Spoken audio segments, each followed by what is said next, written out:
Everyone, welcome to textbook NET JRF. और आज के आपके सेशन में हम डिस्कस करने वाले हैं कि एमपी सेट का एग्जामिनेशन जो स्टूडेंट्स अभी 1 मार्च को देकर आए हैं उनका सेफ स्कोर क्या होने वाला है। सो आइडियली आपका एग्जामिनेशन 2025 में होना था, बट ये 2025 से पोस्टपोन होकर 1 मार्च 2026 को कंडक्ट करवाया गया, जिसमें 31 सब्जेक्ट्स का एग्जाम हुआ था। ठीक है, पेपर 2 के 31 सब्जेक्ट्स थे। अब हम देख लेते हैं कि यहाँ पे आपका प्रिडिक्टेड कट ऑफ क्या होगा, मतलब अभी आप देकर आए हो पेपर, क्या प्रिडिक्टेड कट ऑफ यहाँ पे होने वाला है। बिफोर यू से कि मैम पेपर लीक हो गया था, पेपर रिकंडक्शन, ऐसा कुछ भी नहीं हो रहा है। पेपर लीक नहीं हुआ था, पेपर रिकंडक्शन की कोई भी न्यूज यहाँ पे सामने नहीं आ रही है एज सच, और उस पर भी मैंने सेशन किया हुआ है, आप चाहो तो जाकर देख सकते हो। ठीक है, so let's start with the subject. सबसे पहले कॉमर्स के सब्जेक्ट में like as per the students, जो स्टूडेंट ने इन्फॉर्मेशन दी थी, 2023 के कट ऑफ है, मतलब जो अभी रिसेंट एग्जाम हुआ था उसके कट ऑफ है। ठीक है, सो यस 2023 के कट ऑफ से हम प्रिडिक्ट करने की कोशिश करेंगे कि आपके आने वाले, मतलब ये जो 1 मार्च 2026 को आपका पेपर हुआ है उसके हिसाब से क्या कट ऑफ बन सकता है। So based on previous papers हम यहाँ पे प्रिडिक्ट करेंगे। कॉमर्स सब्जेक्ट की अगर डिस्कशन करोगे तो आप कॉमर्स में न्यूमेरिकल ज्यादा थे as per students review. Numerical ज्यादा पूछे, मतलब न्यूमेरिकल ज्यादा पूछे जाने चाहिए थे, बट उसके हिसाब से काफी कम न्यूमेरिकल्स थे और इजी टू मॉडरेट पेपर रहा है। So since easy to moderate paper रहा, आप यहाँ पे एक्सपेक्ट कर सकते हो कि 170 टू 186 तक ही इसका कट ऑफ रेंज कर सकता है, इसके बाहर इसका कट ऑफ नहीं जाएगा। ठीक है, नेक्स्ट आ जाता है फिजिकल एजुकेशन पे, इजी टू मॉडरेट पेपर, तो यहाँ पे ये 200 तक कट ऑफ जाने की संभावना आपकी बन रही है। नेक्स्ट संस्कृत के लिए देख लेते हैं, 174 पहले का कट ऑफ था, ये पेपर भी इजी टू मॉडरेट था, तो यहाँ पे आप कट ऑफ एक्सपेक्ट कर सकते हो कि ये भी 172 176 से लेकर 180 टू 184 तक ही जाने वाला है। ठीक है, नेक्स्ट हिस्ट्री के पेपर पे आ जाते हैं, तो chronological questions, factual based questions ज्यादा पूछे गए थे, but still paper was not too difficult, बहुत ज्यादा डिफिकल्ट पेपर नहीं था।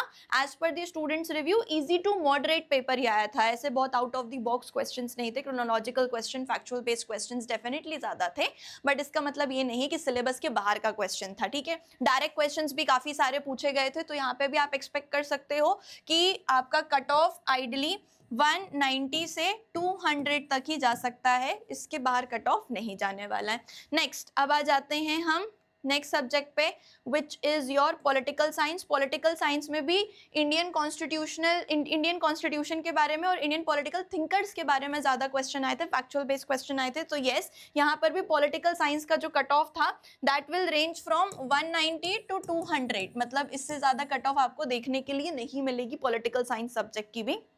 नेक्स्ट अब हम आगे आ जाते हैं to the subject computer science, मतलब मेरा सब्जेक्ट ऑब्वियसली।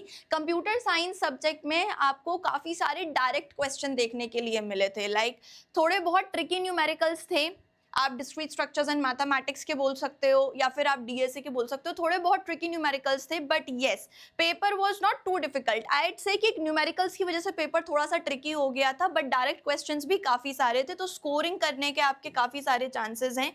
मैं यहाँ पे बोल रही हूँ कि आपका कट ऑफ यहाँ पे थोड़ा सा कम होने के चांसेस हैं, so you can still expect it to be like 170 to आप इसको 180 तक ही एक्सपेक्ट करो, क्योंकि कट ऑफ बहुत ज़्यादा नहीं बढ़ेगा यहाँ पे। पेपर उतना भी ज़्यादा इजी नहीं था जितना आप एक्सपेक्ट करके आए थे, थोड़ा सा ट्रिकी हो गया था क्वेश्चन पेपर आपका। So yes definitely cut off यहाँ पे बढ़ेगी नहीं बहुत ज़्यादा। ठीक है, होगी तो थोड़े बहुत कम होने के कट ऑफ के चांसेस है, बढ़ने के चांसेस तो यहाँ पे बिल्कुल भी नहीं है। सो इफ इन केस आपको और भी सब्जेक्ट का कट ऑफ डिस्कशन चाहिए तो आप कमेंट में लिख सकते हैं, बट ये वाले सब्जेक्ट्स थे मेजरली जिन सब्जेक्ट का कट ऑफ डिस्कशन मुझे करना था। Now this is based on the previous MP set examination that was conducted.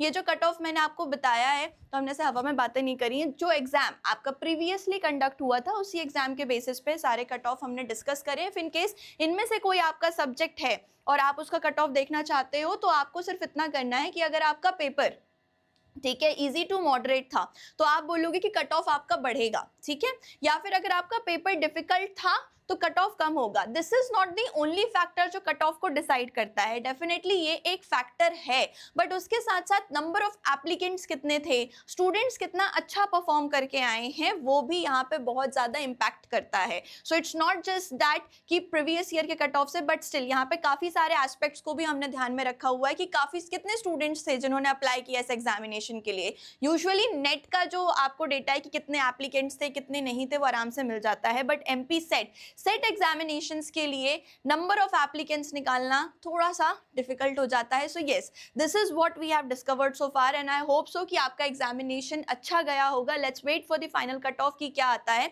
In fact previous वाली भी जो अटेम्प्ट थी उसके भी सारे सब्जेक्ट्स के कट ऑफ रिलीज नहीं किए गए थे. 2024 के भी सारे सब्जेक्ट्स के कट ऑफ रिलीज नहीं किए गए थे. कुछ ही सब्जेक्ट्स थे जिनके कट ऑफ रिलीज किए गए थे और अभी तक बाकी सारे सब्जेक्ट्स के कट ऑफ रिलीज नहीं है. सो दैट्स व्हाई मैंने 2023 का सेट यहाँ पे उठाया, क्योंकि इसमें सारे सब्जेक्ट्स कवर हो रहे थे in comparison to the 2024 attempt. Hopefully you like this video and if in case आपको और भी कोई इन्फॉर्मेशन चाहिए तो आप इस वीडियो को लाइक कर देना, चैनल को सब्सक्राइब कर देना. यूजीसी नेट या फिर जितने भी सेट असिस्टेंट प्रोफेसरशिप पीएचडी से जुड़ी हुई इन्फॉर्मेशन है आपको इस चैनल पे मिलती रहेगी. Thank you so much guys, see you in another session. Until then take care of yourself, bye bye.